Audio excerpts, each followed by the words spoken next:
பூஞ்சோலை கிராமத்துல ஒரு மயிலும் குயிலும் வாழ்ந்து வந்தது. தினசரி அந்த மயில் தன்னுடைய அழகான தோகை விரிச்சு ஆடும். அந்த குயில் தன்னோட அழகான குரல்ல பாட்டு பாடும். அங்க வயல்ல வேலை பார்க்குற மக்களுக்கு அந்த மயிலோட ஆடலும் குயிலோட பாடலும் வேலை நேரத்துல சோர்வு தெரியாம இருக்க உதவும். ஒரு நாள் அந்த மயில் ஒரு மரத்தடியில சோகமா உட்கார்ந்துருந்தது. என்னன்னு குயில் கேட்டதுக்கு, இல்ல, அழகான தோகையை எனக்கு கொடுத்த கடவுள் அழகான குரலை கொடுக்கலன்னு வருத்தத்துல இருக்கேன்னு சொல்லிச்சான். அதுக்கு குயிலும், எனக்கும் அழகான குரலை கொடுத்தவரு அழக கொடுக்கலையே அப்படின்னு சொல்லிச்சான். சரி, இது சம்பந்தமா நம்ம அந்த கடவுள்கிட்டயே கேட்போன்னு 2 பேரும் கடவுள்கிட்ட பிரார்த்தனை பண்றாங்க. கடவுளும் அவங்க முன்னாடி வர்றாரு. அவர்கிட்ட அந்த மயிலும் குயிலும் அவங்களுடைய குறைய சொல்லிச்சான். உடனே கடவுள் அதுக்கு, நீங்க 2 பேரும் ஏன் அப்படி நினைக்கிறீங்க? காக்காவை பாருங்க, உங்களுக்காவது ஒரு குறை தான், ஆனா காக்காவுக்கோ நிறமும் கருப்பு. அதோட குரலை யாரும் கேட்க விரும்ப மாட்டாங்க. ஆனா அது வருத்தப்படலையே. அதுக்கு அந்த மயில் சொல்லிச்சான், கடவுளே, நீங்க ஏன் காக்காவை யோசிக்கிறீங்க?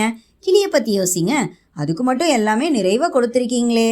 அதுக்கு கடவுள் சொன்னாராம், அது அழகா இருக்கிறனாலையும் அழகா பேசுறனாலையும் தான் அதோட சுதந்திரத்தை பறிச்சு கூண்டுக்குள்ள போட்டு மனுஷங்க அதை வளர்க்குறாங்க.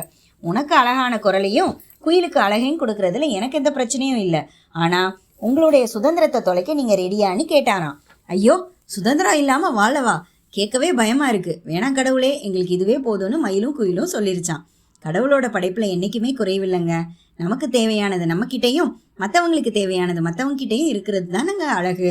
இதுல என்ன கம்பேரிசன்?